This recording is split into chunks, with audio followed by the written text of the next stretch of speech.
Bonjour à tous et à toutes, soyez les bienvenus sur la reprise de cette émission, les Minutes Bag.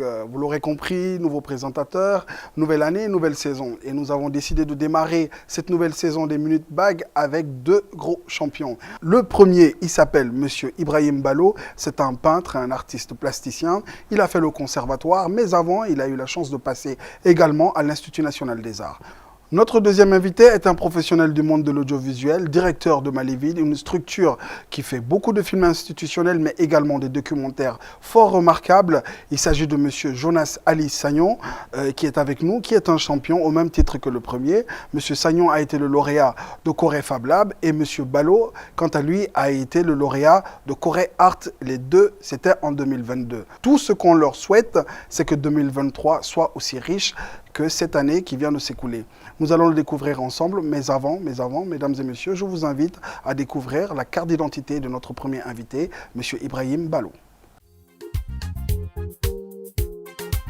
Jeune artiste peintre malien, Ibrahim Ballo, faisant parler de ses talents au-delà des frontières, est une pépite de l'Institut national des arts du Mali et du Conservatoire des arts multimédia de Bamako. Je suis artiste plasticien. Je suis sortant de l'Institut national des arts du Mali et du Conservatoire Balafasséry Kouyaté du Mali. Donc, j'ai commencé une petite carrière artistique que j'exerce actuellement. Fin connaisseur de la culture de son pays, ses œuvres sont recommandées par de nombreux collaborateurs ainsi que de multiples amateurs d'art. En dehors des artistes, mes collaborateurs principaux, c'est les galeristes donc, qui font la promotion de mon travail, de mon art, et aussi les collectionneurs qui collectionnent, qui achètent mon travail. Autodidacte, l'homme tire ses inspirations du vécu et dénonce les maux de la société à travers ses œuvres. Mon inspiration, je le puise à travers la société. Je me dis en tant qu'artiste, le rôle de l'artiste, c'est d'observer, de voir, de prendre et de transmettre, de communiquer en fait. Notamment, la difficile situation de vivre de son art au Mali. M. Ballo pointe du doigt les préjugés et le manque d'accompagnement qui font plonger nombre de ses confrères dans une précarité extrême. L'art est méconnu et encore méconnu dans ma société qui est le Mali. Je dirais même en Afrique, tout en Afrique. C'est une des grandes difficultés que nous vivons. On n'a pas vraiment d'accompagnants, des collectionneurs. Le marché de l'art n'existe pas pratiquement chez nous. Même si ça existe, c'est minoritaire. Passionné des arts, l'homme fait connaître malgré tout le sien à l'échelle internationale. Tout en appelant à un accompagnement plus dynamique, l'artiste nourrit l'espoir d'un meilleur lendemain aux arts en Afrique en général et au Mali en particulier. J'ai commencé une carrière internationale qui me permet d'être vu ailleurs, par-ci par-là, accompagné à l'échelle internationale, et à collaborer avec des galeries. Et je profite pour saluer la galerie, ma nouvelle galerie Carole Baneski à Paris qui m'accompagne et qui va même me présenter à la foire 154 à Marrakech le 11 février prochain. Et ensuite, on a aussi besoin de l'accompagnement peut-être de l'État pour inviter d'ailleurs le public malien africain à s'intéresser à l'art et à comprendre que l'art aussi peut apporter. L'art aussi est très important pour le développement d'une nation. Chers téléspectateurs, vous venez de suivre à l'instant une brève présentation de M. Ballo ici présent sur notre plateau. Bonjour, bienvenue. Bonjour. Merci d'avoir répondu à notre invitation. Merci pour l'invitation. Le public ainsi que nous-mêmes venons de découvrir un peu une partie de qui vous êtes. Est-ce que vous pouvez nous dire qu'est-ce que ce reportage ne dit pas? Merci beaucoup. Après, je peux ajouter juste une reconnaissance à ce que je suis sortant de l'Institut national des arts du Mali et du Conservatoire. Et après, j'ai eu à faire des résidences, des créations et des expositions à l'échelle internationale.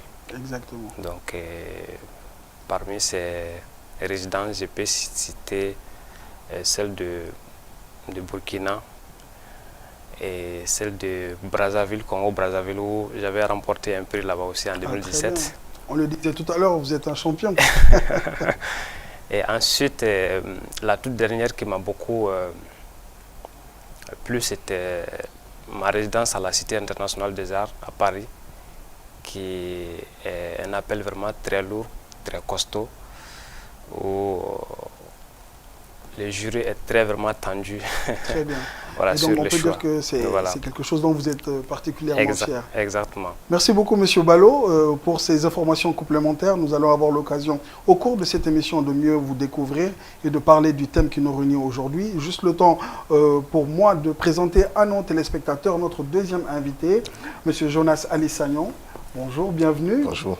Vous êtes dans le monde du cinéma, vous êtes directeur de Maléville et vous êtes aussi un champion puisque vous avez été le lauréat de Corée Fab Lab. En tout cas, c'est un plaisir de vous recevoir ici. Merci. À chaud, je vais vous faire réagir sur les images qu'on vient de voir tout de suite qui présentaient sommairement notre ami M. Ballot.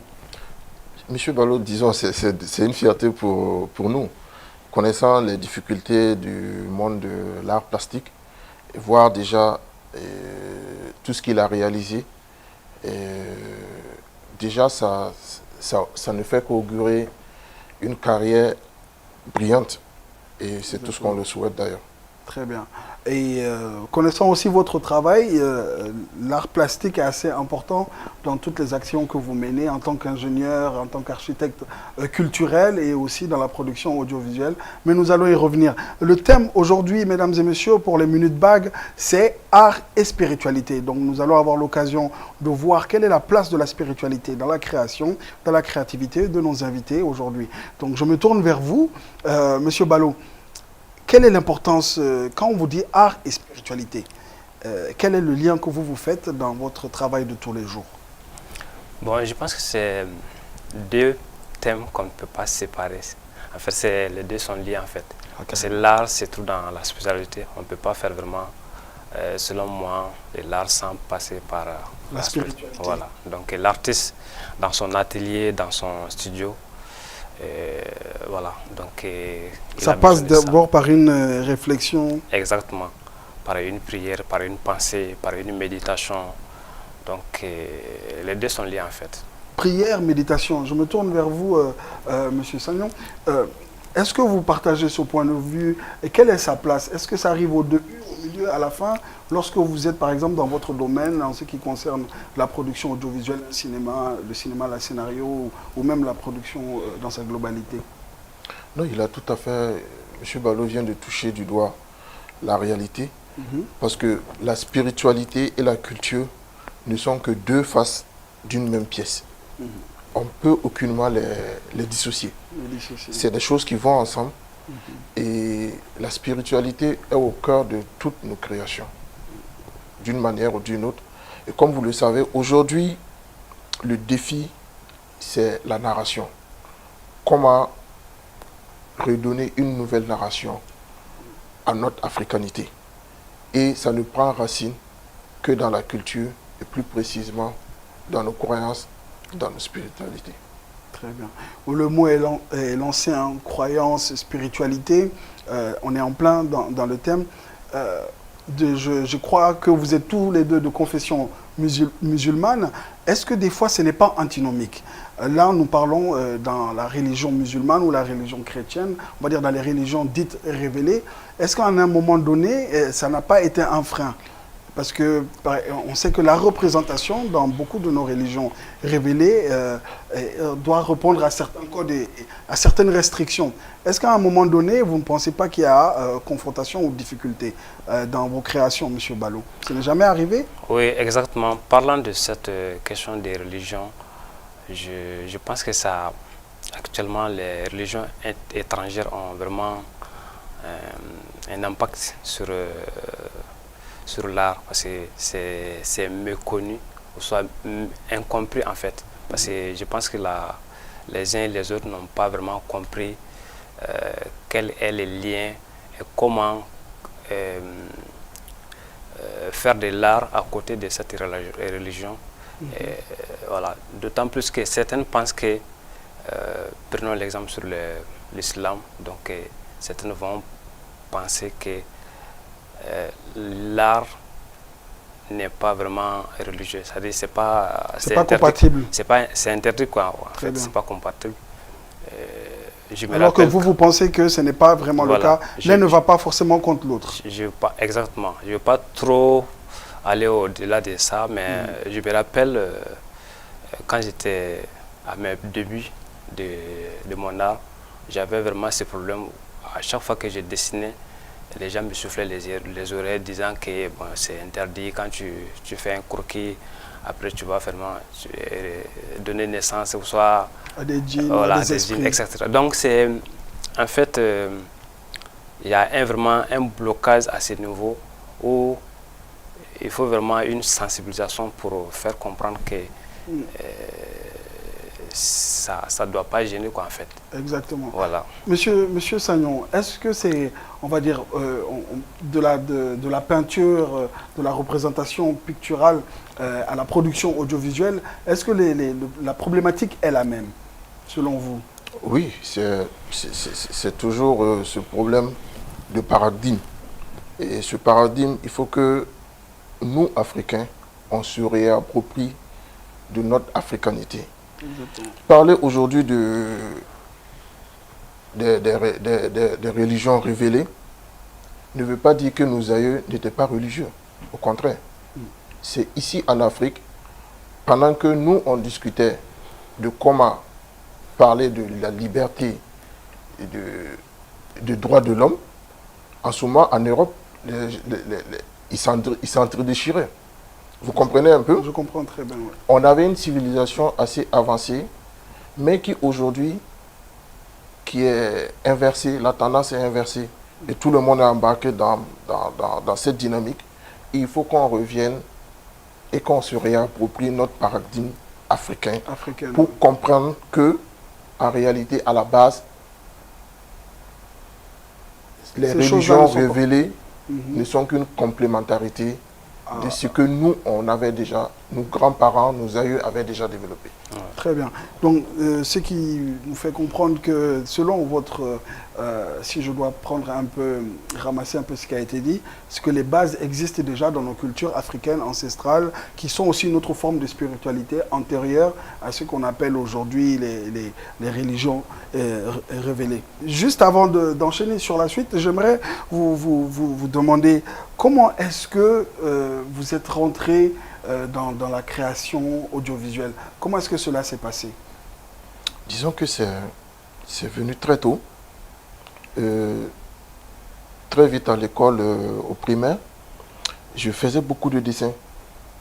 Mais mes parents ne comprenaient pas, ma famille ne me comprenait pas trop. Jusqu'au point qu'on m'interdise de faire des dessins, je me cachais pour continuer à dessiner. Donc ça commençait par la peinture. Très tôt, tout commence avec un crayon. Et exactement, exactement. Et c'est quand j'ai commencé, quand j'ai eu mon bac, et j'ai fait une série scientifique. Les parents voulaient que je fasse soit la médecine ou soit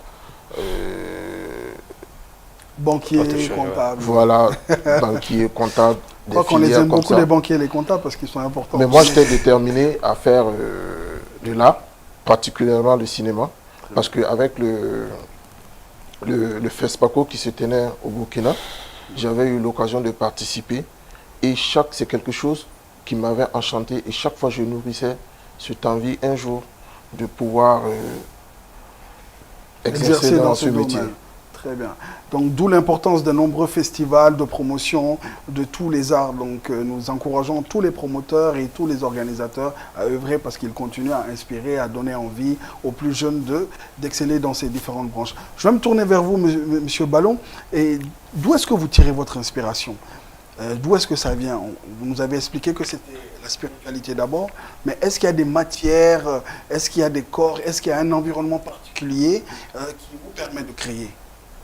Oui, en fait, mon inspiration, je la plus de la société. Et elle est d'ordre, la source, c'est la spiritualité, quoi, en fait. Parce que là, ce que je fais actuellement, c'est je cherche à faire la promotion de la culture de ma société, Sénofo, Sikasso, où je viens de Sikasso. Très bien. Où je voyais, quand j'étais petit, les femmes filer du fil, filer de coton pour faire du fil, et donner ces fils-là à leur mari, aux hommes, pour les tissages. Donc après, c'est une machine, en fait. Donc, les femmes filent les fils et les tisserands font les pagnes. Donc après mes études du conservatoire, je me suis dit pourquoi ne pas essayer de promouvoir cette pratique qui commence à cette chaîne, voilà, ancestrale qui depuis des siècles et des siècles, voilà. Qui passe entre la terre, l'agriculture, les mains des femmes, puis la machine de l'homme, et après qui retourne à la femme qui le porte. Exactement. Et qui commence à disparaître. Parce que c'est cette question de religion, je pense, entre parenthèses, qui freine les artistes, qui pèse ou qui freine les artistes à vraiment prendre des projets, à vraiment renouveler, à vraiment promouvoir, parce qu'il y a tellement de choses à exploiter dans la société malienne, parce que tout le monde les connaît. Partout tu passes, tu vois que les gens parlent du Mali, les pays d'Ogon, le Nord, nos cultures il y a tellement de diversité culturelle qui sont en train de mourir. Je me suis dit pourquoi ne pas essayer de faire la promotion de cette pratique ancestrale. Cette pratique ancestrale, exactement. Voilà, qui est devenue, je pense, je peux dire... de plus en plus rare. Oui. Qui tend à disparaître. Et je pense qu'avec votre travail, oui, vous disiez? Voilà, que j'appelle patrimoine. C'est un patrimoine, effectivement. Patrimoine à exploiter. Donc, où j'ai commencé à réfléchir sur le tissage dans un premier temps. Après, je me suis dit que bon, ce serait un peu gauche de prendre exactement, d'imiter les tissages comme ils faisaient. Où j'ai commencé à peindre, à tisser en peinture. Où vous allez voir sur la surface des toiles, où il y a des lignes d'encouragement, des tissages, mais en peinture, des faux tissages en fait. Après, à un moment donné, je me suis dit, mais comment faire du tissage sans passer par le fil?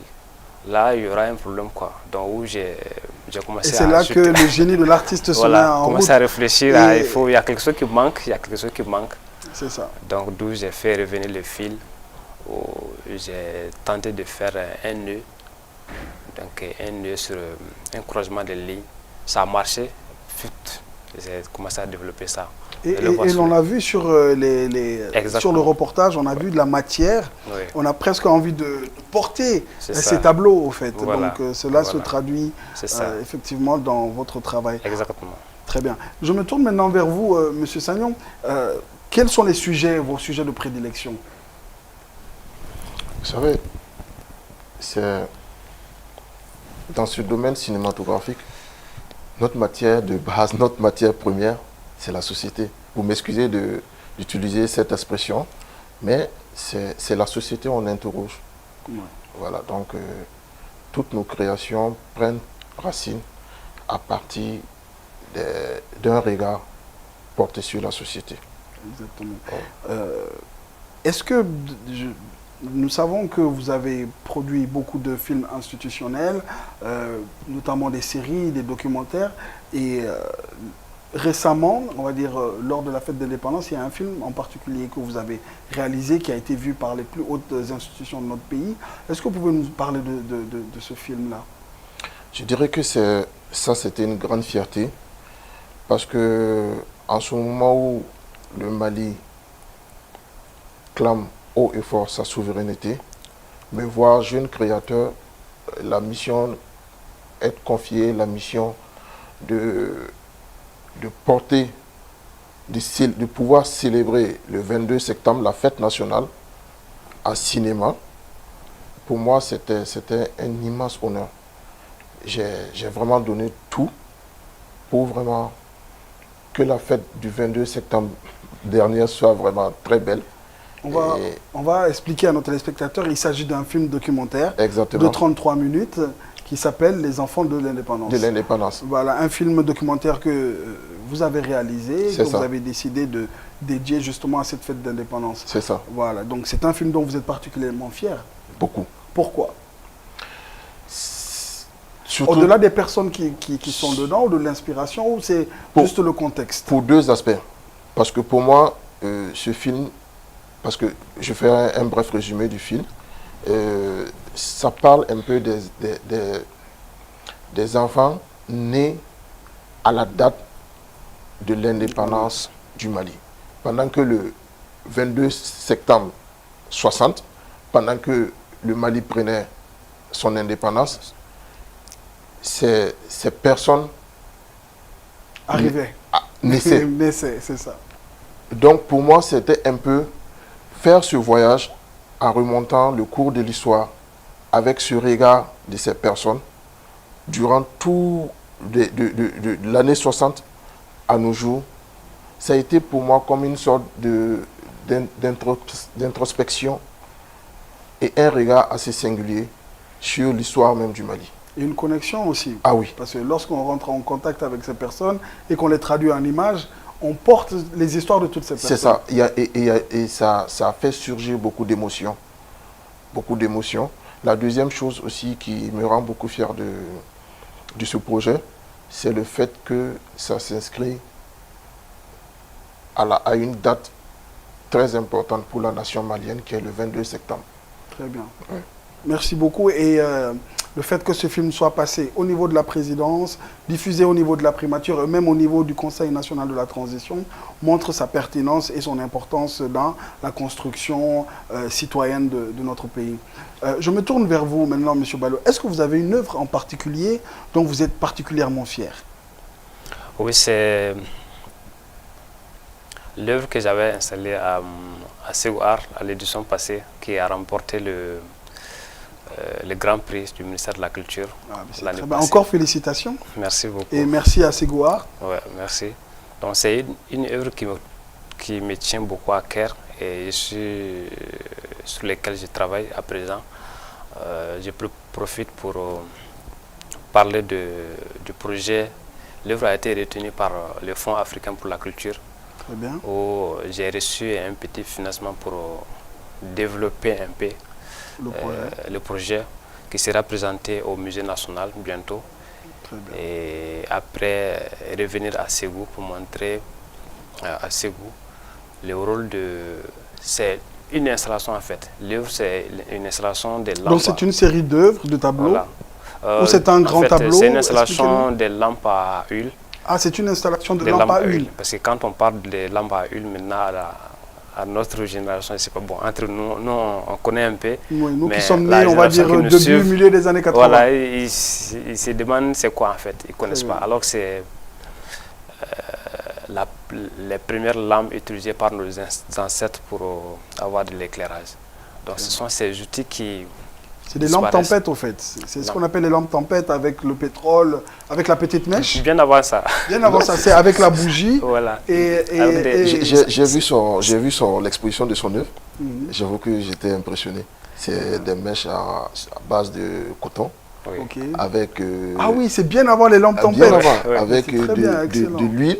Oui. Je Du sais beurre de pas si c'est karité. de ouais. l'huile, c'est du beurre Oui, de karité. beurre de karité, ou- exactement. Voilà, Voilà. assez original. Très C'est ça. bien. Donc c'est ça un peu qui disparaît. Et quand je l'ai soumis au musée, ils étaient vraiment très contents parce que c'était l'occasion pour eux de faire sortir les lampes à huile qu'ils ont pu fouiller, avoir à travers Les fouilles archéologiques. archéologiques qui Ah, sont très bien. au musée là-bas, qui ne sortent pas.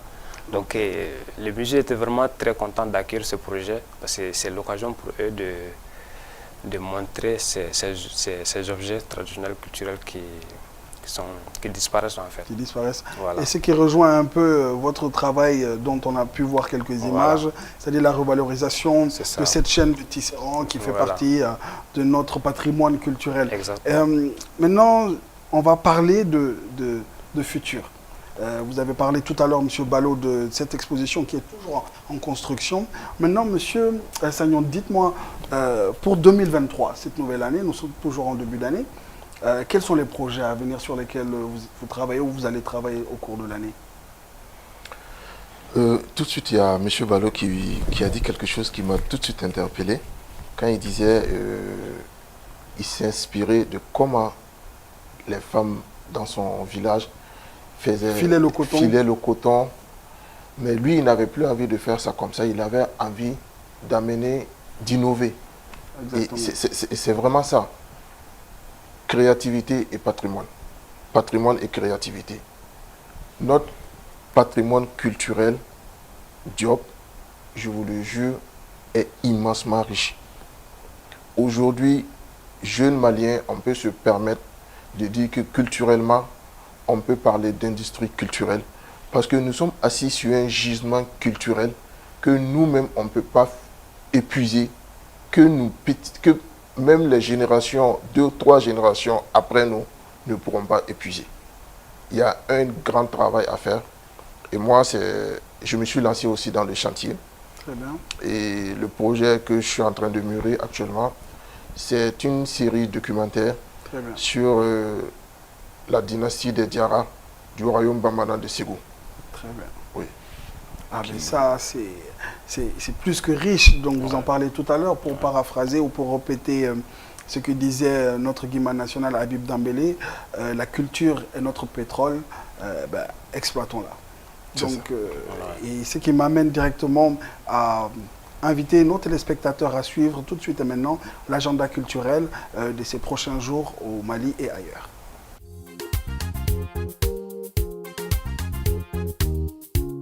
Koutchala abritera du 7 au 12 février le festival de brassage culturel et artistique de Koutchala, FECAC, un rendez-vous culturel regroupant les communautés Sénoufo et Minyanka.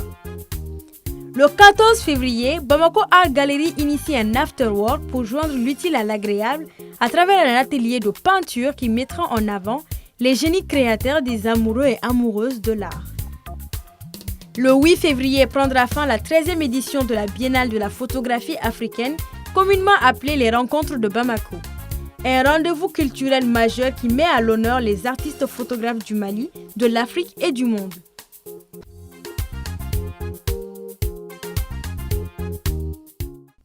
Du 13 au 16 février, le Centre artistique et culturel François Mitterrand-Gravelines organise un événement de début d'année pour les petits. Ce programme de multiples ateliers a pour objectif d'initier les enfants aux métiers d'art et culturel. Du 2 au 28 février, le Centre culturel Afro de Montréal vous fait découvrir un ensemble d'œuvres d'art contemporain stimulant d'artistes afro-canadiens du Québec et de l'Ontario puissants dans leurs origines respectives. À 3 semaines de l'événement, le Comité national d'organisation de la 28e édition du Festival panafricain du cinéma et de la télévision de Ouagadougou a informé que le Mali remplace le Togo comme pays invité d'honneur. Placée sous le thème Cinéma d'Afrique et culture de la paix, cette édition du FESPACO se tiendra du 25 février au 7 mars 2023.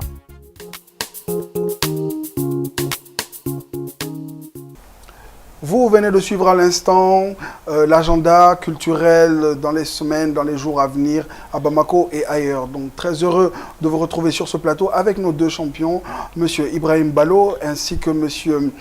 Jonas Ali Sagnon. Monsieur, encore merci d'avoir répondu à notre invitation. C'est un plaisir de discuter avec vous, avec notre thématique du jour, art et spiritualité. Donc ce qui m'amène à vous demander, toujours dans le cadre de votre création, quelle est l'importance de la production audiovisuelle pour vous? Est-ce que ça peut avoir un impact sur votre créativité, sur votre création? Oui, de nos jours actuellement, je dirais que c'est indispensable l'audiovisuel, parce que dans le milieu de l'art visuel, l'audiovisuel devient un peu indispensable en fait, parce que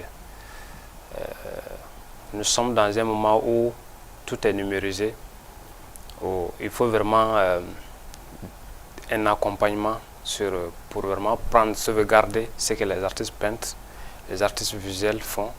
Donc, soit vraiment filmé et sauvegardé, numérisé et archivé. Voilà. Donc, et je me tourne vers vous, Sagnon. Bon, étant moi-même du monde de l'audiovisuel, mais quand même, je me permets de poser la question. Est-ce qu'à un moment donné, la production audiovisuelle, le cinéma, les documentaires ne désacralisent pas souvent? Parce que le spirituel, c'est plutôt l'art de l'imaginaire, de ce que l'on ne voit pas. Est-ce que ça ne joue pas un peu... Est-ce qu'on ne tue pas l'imaginaire avec la production audiovisuelle ou bien c'est le contraire? Oui, mais c'est pour ça, il faut pas mettre... c'est pas tout le monde qui est cinéaste qui veut.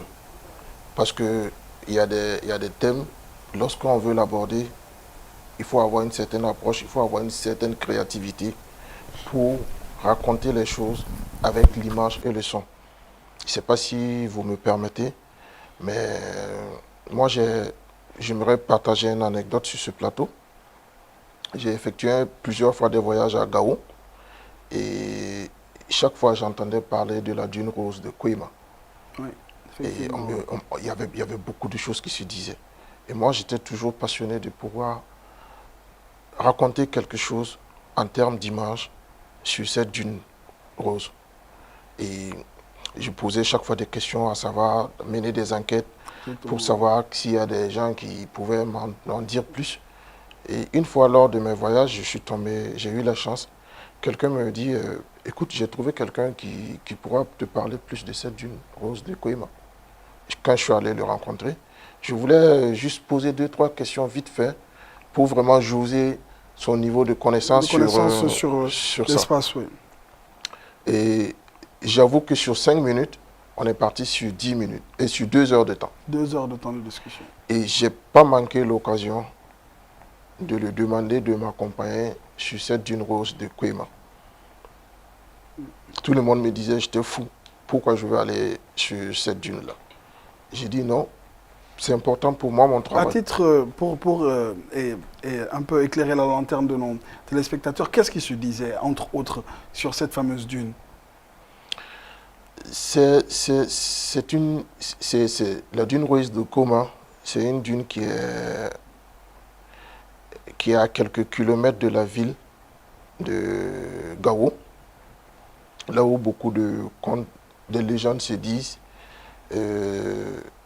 Il se dit par là qu'il y a Laskia Mohamed, qui a été le grand empereur du royaume souverain. Il logeait là-bas, il tenait ses conseils secrets avec ses ministres là-bas. Et c'était un lieu de culte et qui renfermait beaucoup de secrets. Exactement. Et beaucoup de mystères. Et là, moi, j'avais cette curiosité d'aller en savoir plus. Et j'y suis allé. C'est vrai, c'est un site qui renferme beaucoup de mystères. Mais maintenant, il fallait jouer de la créativité pour pouvoir narrer cette histoire sans pour autant... parce que la trahir ou la démystifier Exactement.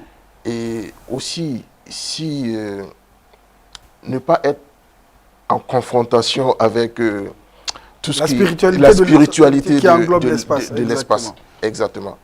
Donc il fallait vraiment avoir une approche assez créative pour mener cette mission à bout. D'où l'importance de la formation. Donc, M. Balo a eu l'occasion de passer par l'Institut national des arts, puis le conservatoire. Mais malgré cela, vous en parliez tout à l'heure, au début de cette émission, vous nous parliez des difficultés. Est-ce que vous pouvez nous dire un peu plus quelles sont les difficultés auxquelles sont confrontés un artiste, même de votre envergure, qui a eu l'occasion de sortir, d'exposer en Afrique et même en Europe dans certaines galeries? Qu'est-ce qui manque pour que votre travail ou vos pairs qui sont dans le même domaine puissent éclore et conquérir plus le monde? Oui, mais les difficultés, elles sont un peu nombreuses, à commencer d'abord par cet impact social. Oui, sur la compréhension voilà, de votre art. Exactement. Et qui freine d'ailleurs beaucoup à intégrer le milieu artistique parce qu'en fait, il y a plein de talents au Mali qui veulent vraiment travailler dans les milieux, mais quand ils pensent sur les impacts, tout le poids de la société, voilà, ils sont découragés de est-ce que ce métier, si ça donne, mais là, on va parler aussi des retombées financières parce que c'est un métier assez difficile pour certains. Voilà, exactement. En ce qui concerne les retombées financières, on va dire. Donc ça c'est les premières difficultés. Ensuite, la seconde, c'est la méconnaissance en milieu de la société, parce que aujourd'hui les artistes, nous sommes dans une période où il y a une révolution. Parce qu'il y a les artistes eux-mêmes, entre eux, ont vu que c'est eux qui peuvent vraiment peut-être influencer. Ils se sont mis ensemble, commencé à créer des collectifs. À Bamako, il y a à peu près 4 collectifs d'artistes au Mali. D'artistes peintres ou qui englobent d'autres corporations? Oui, un peu. Plastique, pas que les artistes plasticiens. dans tous les domaines. Dans tous les domaines. Mais je vais parler un peu dans le domaine de l'art visuel, parce qu'il y a les collectifs, à commencer par le collectif Badjalan, il y a les collectifs Team Art, il y a les collectifs Sano Art, Atelier M, il y a Marou Photo, etc. Donc les artistes ont commencé à se mettre ensemble et à travailler dans la mesure d'influencer, de sensibiliser le peuple à comprendre l'importance de cet art, de ce métier. Donc on a ces difficultés. Donc avant ça, tu exposes, l'artiste il fait ses créations, il expose dans une galerie, soit dans un espace, il invite les gens à venir, les gens ne viennent pas. C'est seulement que les artistes entre eux, les collectionneurs, les galeristes qui visitent, qui viennent visiter le travail. Donc ça c'est un grand problème. Il y a un problème de communication, parce que qui dit visite, la suite de la visite, c'est l'achat. Voilà. C'est l'achat. C'est l'achat. Je me tourne maintenant vers vous, M. Sagnon. Bon, je pense que les problématiques sont approximativement les mêmes. Mais selon vous, qui doit le plus agir? Parce qu'en général, dans les pays comme les nôtres, on se tourne beaucoup vers l'État. Et est-ce que vous pensez que c'est l'État qui a un rôle particulier à jouer, qui ne le fait pas? Ou alors c'est plus un travail d'industrialisation ou de professionnalisation des secteurs qui est une tâche qui revient, comme on le dit, aux professionnels du secteur? Non, le problème est de différents ordres. Hein. D'abord, même dans nos familles, quand un enfant manifeste l'envie d'évoluer dans le milieu de l'art, généralement, les premières personnes qui sont contre, c'est la famille, et ce sont les parents. Parce qu'ils pensent que ce n'est pas un métier porteur. Voilà, donc, ou même noble des fois. Noble, ouais, c'est ça. Pour beaucoup de personnes, le domaine des arts et de la culture, c'est pour ceux qui ont échoué à l'école. Ce qui n'est pas vrai. Exactement. Voilà. Surtout qu'il y a des écoles d'art. Tout à fait. Tout à fait. Et en dehors de ce cercle familial, il faut dire que l'État doit faire un travail de régulation. Vous voyez, par exemple, moi, dans mon domaine du cinéma, ce n'est que tout récemment que nous sommes parvenus à pouvoir mettre des cadres professionnels en place. Et ça, c'est quelque chose qui devait se faire il y a longtemps. Vu la prolifération et vu le niveau de productivité et le degré de productivité auquel on assiste de ces dernières années. Exactement. La troisième chose, c'est le problème de la structuration. Il faut dire aussi que nos entreprises... Qui englobe aux professionnels du secteur. Qui englobe exactement, qui est l'apanage des professionnels du secteur. Et parce que nos entreprises ne sont pas suffisamment structurées. Et il faut pouvoir être structuré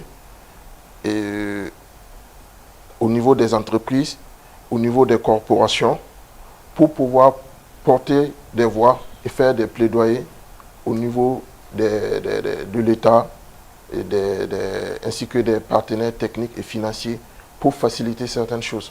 Très bien. Il y a ce gros travail de structuration à faire. Très bien. Je pense que les professionnels sont à l'écoute et on espère que les choses vont aller dans ce sens, que ce soit au niveau de la production audiovisuelle, cinématographique ou au niveau des galeries d'art, etc.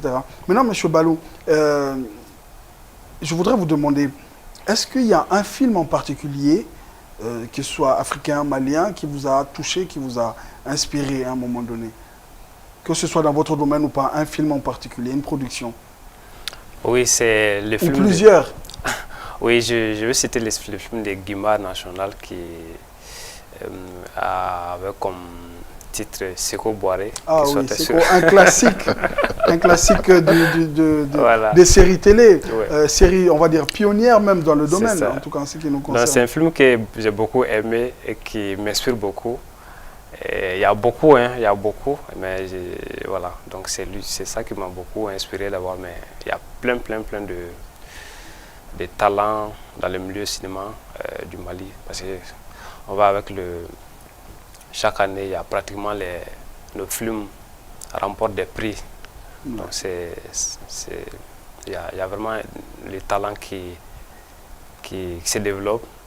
Bien vrai que ça manque encore, hein. L'État vraiment doit intervenir pour vraiment appuyer la nouvelle génération à s'accrocher, à se donner plus à fond, et afin d'avoir des récompenses, quoi, en fait.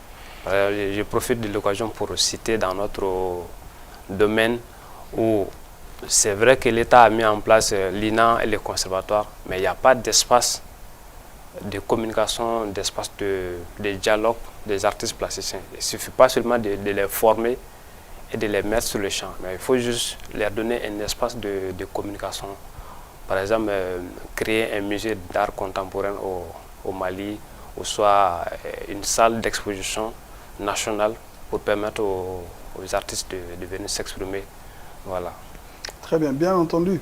Je pense que des initiatives comme ça méritent d'être promotionnées et appuyées, et même si on peut dire qu'on n'est pas très mal nanti quand on voit le travail qui est fait au niveau de Ségou, avec la Fondation Festival sur le Niger, avec l'Institut Corée, donc qui vous a tous les deux gratifié de certains prix. Donc, mais encore, il reste beaucoup de choses à faire. Effectivement, vous avez parlé aussi des prix. Et, beaucoup de jeunes issus du conservatoire dont vous êtes issus aussi, dans le domaine de l'audiovisuel, commencent à se faire connaître, notamment Moïse Togo avec son film 75 000 $, qui commence à remporter de plus en plus de prix. Et certains d'autres films ont été nominés au FESPACO, et je pense que la liste va s'agrandir si nous suivons un peu les recommandations qui ont été faites par vous, M. Ballot. Je me tourne vers vous maintenant, M. Sagnon. Est-ce qu'il y a une toile, une œuvre artistique en particulier qui vous a marqué? Ou plusieurs d'ailleurs, c'est la même question. Oui, il y a la toile du maître Abdoulaye Konaté. Très bien, qui a été le directeur du conservatoire pendant, on va dire, une bonne quinzaine d'années. Exactement, qui a été exposé en France dans le cadre d'une diplomatie culturelle. Et pour rapprocher, déjà, cette toile, elle parle de paix, elle parle de cohésion sociale, et dans le cadre de certaines de rencontres, de rapprocher les deux peuples, et elle naquit cette idée de faire cette diplomatie culturelle, et cette toile de paix, de cohésion sociale a beaucoup joué, a été une des pièces maîtresses de cette exposition. Très bien. Je profite de l'occasion pour rendre hommage à Maître Abdoulaye Konaté. Un grand maître des arts visuels qui travaille la matière comme personne, on a envie de le dire. Un artiste que le monde entier nous envie, et nous sommes très fiers d'être issus de l'école qu'il a dirigée pendant bon nombre d'années. Monsieur Ballot, nous vous remercions vraiment pour votre passage dans cette émission, fort remarquable, et nous vous souhaitons bon vent. Juste avant de vous laisser continuer vos activités, quel est votre mot de la fin? Je profite de cette occasion pour remercier TM1 pour l'invitation. C'est l'occasion de donner la voix, la parole aux artistes de s'exprimer. Donc c'est ça, c'est un acte à saluer. Voilà, je remercie TM1. Je vous remercie aussi, M. Diop, pour l'intervention. Le plaisir est pour moi. Et M. Sagnon. Voilà, toute l'équipe, quoi, en fait. Très bien. Ouais. Merci beaucoup. Monsieur Sagnon, dernier mot avant de vous laisser produire. Non, le dernier mot, c'est comme si vous ne souhaitez plus me revoir sur ce plateau. Je vais vous revoir. Pourtant, en attendant, j'espère être invité très prochainement. Ce plateau est le vôtre. Voilà, moi je suis très content de participer à cette émission. Et je pense que des espaces comme ça doivent être promus. Ouais. Parce que c'est vraiment une tribune pour les artistes, les hommes de la culture. Et ça manque énormément. Et ça sera bien que des artistes puissent avoir des espaces, des tribunes comme cette émission pour vraiment partager leur vision et tout. Je profite de vous remercier, Diop. J'ai passé un moment agréable à votre compagnie et celle de M. Balo. Et merci beaucoup à toute la chaîne TME. Merci Sagnon, merci Monsieur Balo. On remercie surtout vous, chers téléspectateurs, et nous vous rappelons que les Minutes Bac redémarrent avec cette nouvelle saison. On a été très heureux de recevoir Monsieur Balo, comme on le disait tout à l'heure, qui est un peintre plasticien, et aussi Monsieur Jonas Ali Sagnon, qui est producteur, qui travaille dans le monde du cinéma, mais qui est aussi un entrepreneur culturel qui œuvre beaucoup pour la promotion de nos us, coutumes et de notre background. Messieurs, merci encore une fois et on se dit à très bientôt pour un prochain numéro des Minutes Bac.